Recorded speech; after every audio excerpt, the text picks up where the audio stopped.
গেলেন মমতা ব্যানার্জি। 15 বছর আগে উনি সিঙ্গুর গেছিলেন, সেই সিঙ্গুর থেকেই উনি ক্ষমতায় এসছেন, কিন্তু সেই সিঙ্গুরে না হয়েছে শিল্প, না হয়েছে কৃষি, না হয়েছে কিছু। কি বলবেন আবার উনি সিঙ্গুর গেলেন? জমিটা তো এখন বাঁজা হয়ে পড়ে রয়েছে, যেখানে একটা কংক্রিটের জঙ্গল হয়ে গেছে, সেখানে কি কখনো আর কৃষি হয়? আমাদেরকে, বাংলার মানুষকে তখন ভুল বুঝিয়ে নিজের দিকে নিয়ে তিনি ভোট বৈতরণী পার হলেন, কিন্তু সেই শুকনো মুখ মানুষগুলোর জন্য উনি কিছু করলেন না। মাঝে একবার গেছিলেন, সর্ষে ছড়িয়ে বললেন ধান হবে, তা সর্ষে পায়রায় খেয়ে চলে গেছে, আর কি করবে, পাখিতে খেয়ে চলে গেছে। ওই শিল্পও তার মোদি দাদা এসে নিয়ে চলে গেছে গুজরাটে।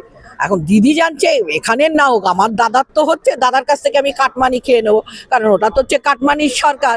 দোলা সেন বলেই দিয়েছে 75-25, তা ওনার কোনো অসুবিধা হয় না। আবার একটা কিছু মিথ্যা প্রতিশ্রুতি দিতে যাচ্ছে মানুষকে, তো প্রতিশ্রুতির পর প্রতিশ্রুতি দিয়ে দিয়ে বাংলার মানুষকে একদম ভিখারি বানিয়ে ছেড়ে দিয়েছে। আজকে বলছেন যে কৃষিও হবে শিল্প হবে, একই জমিতে কৃষি শিল্প দুটো জিনিস কি করে সম্ভব? সেটা ওনার পক্ষে সম্ভব। উনি বিষ্ণু মাতা যদি বলতে পারেন, তো শিল্প আর কৃষি ওনার পক্ষে সম্ভব, এই আর কি।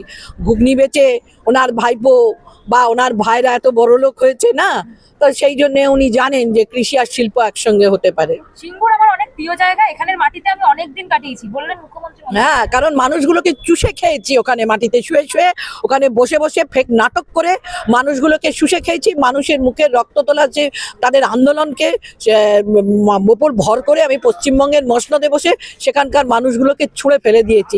তাপসী মালিকের মতন একটা বাচ্চা মেয়েকে ব্যবহার করেছি, এর বিশেষ আর কিছুই না। এর আগেও তো ভোট এসছে 15 বছরে, কিন্তু কখনো তো মমতা ব্যানার্জি সিঙ্গুর যায়নি, হঠাৎ করে এই বছর সিঙ্গুর গেলেন। ওই যে দাদা গেছে, মহাজ্ঞানী মহাজন যে পথে করে গমন হয়েছে প্রাতঃস্মরণীয়, সেই পদ লক্ষ্য করে স্বীয় কীর্তি ধ্বজা ধরে আমরাও হব বরণীয়, সেই বোধহয় ওনার লোভ হয়েছে। প্রধানমন্ত্রীকে কি নকল করতে চাই? উনি তো প্রধানমন্ত্রীর সঙ্গে চিপকে রয়েছে, যোগ সাজজ আছে, বুঝতে পারেন না? তা নাহলে ভাইপো এখনো বাইরে ছাড়া রয়েছে কি করে? কালীঘাটির কাকুর গলা কেন সিবিআই এখনো সঠিকভাবে দিল না? সারদা নারদার কেন কেসগুলো উঠলো না? গরু পাচার, বালি পাচারের যে সমস্ত কেস, সেগুলো কেন ধামাচাপা পড়ে গেল? এই যে এত বড় স্ক্যাম হলো, শিক্ষা দুর্নীতি, শিক্ষক নিয়োগ দুর্নীতি, তার কি আসল সত্যটা বেরোলো? আরজি করের মতন একটা কাণ্ড কিভাবে ধামাচাপা পড়ে গেল? প্রত্যেকটা জিনিসই তো আস্তে আস্তে ইডির কাছ থেকে যে উনি চৌর্যবৃত্তি করে জিনিসপত্র নিয়ে এলেন, তারও তো ধামাচাপা পড়ে গেল। তাহলে আর কি হবে? আজকে মমতা ব্যানার্জি রীতিমতো বড় ঘোষণা করলেন সিঙ্গুর থেকে, যে সিঙ্গুরে কৃষি হবে, কৃষি চলবে, সঙ্গে সঙ্গে শিল্পও চলবে।